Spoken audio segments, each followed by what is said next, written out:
पंतप्रधान पीक विमा योजनेत सहभागी होण्यासाठी शेतकऱ्यांकडे आता 48 तासांहूनही कमी कालावधी शिल्लक आहे।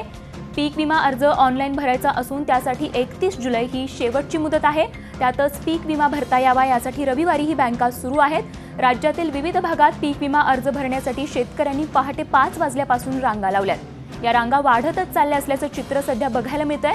ऑनलाईन अर्ज भरताना येणाऱ्या तांत्रिक अडचणी यामुळे आधीच शेतकऱ्यांना प्रचंड मनस्ताप सहन करावा लागला होता आणि यानंतर मुख्यमंत्र्यांनी ऑफलाईन अर्ज स्वीकारले जातील असंही सांगितलंय।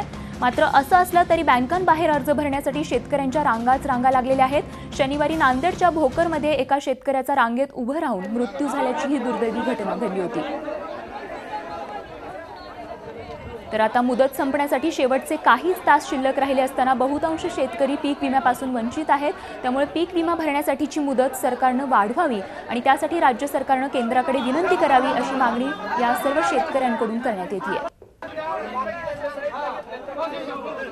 तर आपण बघतोय की पीक विमा भरण्यासाठी जी गर्दी शेतकऱ्यांनी केलेली आहे, रांगा बँकांच्या बाहेर लागलेल्या आहेत आणि खूप कमी कालावधी या शेतकऱ्यांच्या हातात आता उरलेला आहे, कारण उद्याची शेवटची मुदत आहे पीक विमा भरण्याची। त्यामुळे या शेतकऱ्यांनी पीक विमा भरण्याची ही जी मुदत आहे ती वाढवण्याची मागणी केलेली आहे आणि या संदर्भात सरकारने केंद्राकडे विनंती करावी अशी मागणी या शेतकऱ्यांकडून होताना बघायला मिळते। तर स्वाभिमानी शेतकरी संघटनेचे खासदार राजू शेट्टी स्वतः आपल्या संपर्कात आहेत। शेट्टी साहेब, स्वागत आपलं जी24 तास मध्ये। सर, आपण जर बघितलं सध्या जी परिस्थिती पीक विमा भरण्यावरून निर्माण झालेली आहे, एकीकडे खूप मोठा मनस्ताप तांत्रिक अडचणींमुळे आधीच या शेतकऱ्यांना सहन करावं लागलंय, तर नांदेडमध्ये एका शेतकऱ्याचा मृत्यूही झाल्याचं आपल्याला बघायला मिळतंय। तर या संपूर्ण परिस्थिती संदर्भात आता आपली सरकारकडे काय मागणी राहील? एक तर सरकारच्या डिजिटल इंडियाच्या जो काही कार्यक्रम आहे त्याची दिंडवडी निघालेली आहेत।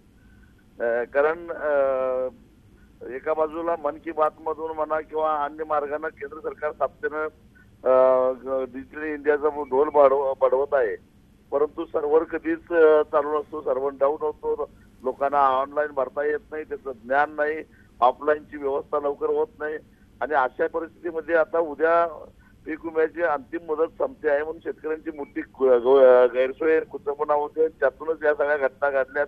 म्हणजे एक प्रकारे केंद्र सरकार आणि विमा कंपन्याच या शेतकऱ्याच्या मृत्यूला कारणीभूत आहेत असं म्हटलं तर काही चुकीचं ठरणार नाही आणि त्याने ती जबाबदारी नाकारताही येणार नाही। मी स्वतः शुक्रवारी कृषी मंत्री राधामोहन सिंग यांना एक पत्र लिहिलेलं आहे आणि उद्या सोमवारी गेल्या त्यांची भेट घेणार आहे आणि किमान 15 ऑगस्ट पर्यंत ही मुदत वाढवली पाहिजे अशी आग्रही भूमिका घेणार आहे। गेल्या वर्षी सरकारनं वाढवली होती, त्यामुळे अशी मुदत यावर्षी सुद्धा वाढवावी अशी त्याच्या पाठीमागची आमची भूमिका आहे आणि त्याबद्दल मी आग्रही राहणार आहे। नक्कीच, तर आपण आग्रही राहणार आहात की ही मुदत वाढवण्यासाठी आपण आग्रही राहणार। मात्र शेट्टी साहेब, ही जी ऑफलाईन सेवा जी आहे अर्ज भरण्याची ती ऑनलाईन करण्याची गरज होती असं आपल्याला वाटतंय? खरं तर अजून त्याचा प्रसार झालेला नाही। शेतकऱ्यांना एक प्रक्रिया ग्रामीण भागातील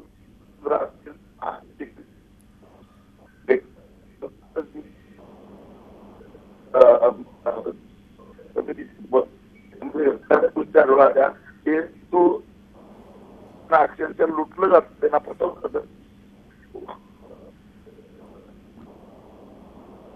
नक्कीच, धन्यवाद शेट्टी साहेब। आपलं मत, आपली प्रतिक्रिया आपण जी24 तास दिली। तर एकूणच शेट्टी साहेब हे जे आहेत ते आता शेतकऱ्यांची ही जी मागणी आहे मुदत वाढवण्याची त्यासाठी आग्रही राहणार असल्याचं त्यांनी सांगितलंय।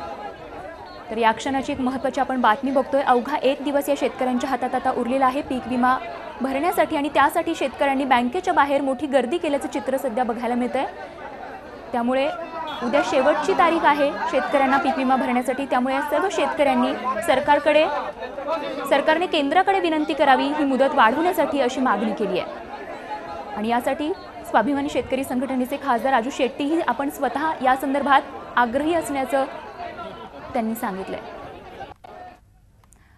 पंतप्रधान पीक विमा अर्ज भरण्यासाठी सुट्टीच्या दिवशीही बँका सुरू आहेत। अर्ज भरण्यासाठी जालन्यात शेतकऱ्यांनी बँकाबाहेर प्रचंड गर्दी केली आहे। शेतकऱ्यांनी ऑनलाईन अर्ज भरण्याचा प्रयत्न केला, मात्र जालना जिल्ह्यात जिल्हा मध्यवर्ती सहकारी बँकेच्या जिल्ह्यातील सर्व शाखांनी शेतकऱ्यांकडून ऑफलाईन अर्ज भरून घेतले। दरवर्षी पीक विमा भरण्यासाठी मुदतवाढ मिळते, मात्र यंदा राज्य सरकारकडून मुदतवाढ न मिळाल्याने शेतकऱ्यांमध्ये संतापाचे वातावरण आहे। विमा भरण्यासाठी सकाळी 5 वाजता बँक लागलो आणि 11 वाजता बँक उघडली। शेतकऱ्याचे लाईनसाठी खूप विमा भरण्यासाठी खूप हाल होत आहे। काल तर बँक बंद होती 1 वाजेपर्यंत आणि आज 11 वाजता सुरू केली, तरी शेतकऱ्याला विमा भरायला टाईम लागतो। सकाळी 6 वाजल्यापासून उभा आहे, तर आमच्या घरी पहिला ढोरं लेकरं बाळ उभी बघायचे। त्यामुळे शासनानं ना 1-2 दिवस आणखी जास्त वाढ द्यायला पाहिजे।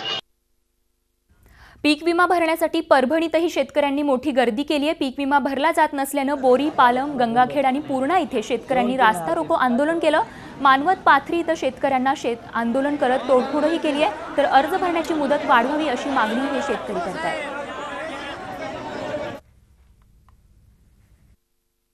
गेल्या 5-6 दिवसांपासून ऑनलाईन विमा भरण्याचा फज्जा झाल्यानंतर गेल्या शुक्रवारपासून राज्य शासनानं इथं ऑफलाईन विमा घ्यायला सुरुवात केली आहे। बँकांमध्ये वेगवेगळ्या बँकांमध्ये इथं ऑफलाईन विमा घ्यायला सुरुवात झाली आहे आणि अपुरे कर्मचारी आणि अपुऱ्या खिडक्या यामुळे मोठ्या प्रमाणात शेतकऱ्यांची इथं गर्दी होऊ लागली।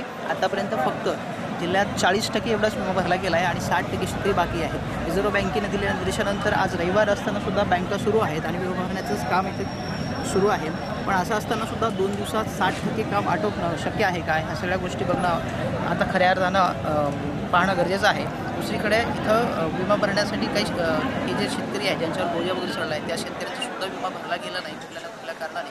निर्यावी करून बँकेच्या कर्मचाऱ्यांनी त्यांना डावलल्याचा शेतकरी इथे काही आरोप करू लागले। त्यामुळे या संपूर्ण गोष्टींमध्ये सुसूत्रता यावी आणि अजून खिडक्या वाढाव्या अशी इथल्या शेतकऱ्यांची मागणी आहे। या व्यतिरिक्त 2 दिवसात विमा जर भरला गेला नाही तर अजून काही 8 दिवसाची मुदत या विमा भरण्यासाठी द्यावी अशी शेतकऱ्यांची मागणी आहे।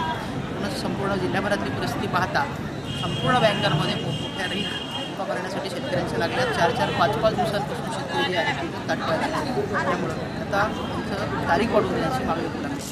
व्हिडिओ जर्नलिस्ट धनंजय देशमुखसह गजानन देशमुख, CPI। झी 24 तास रहा एक पाऊल पुढे।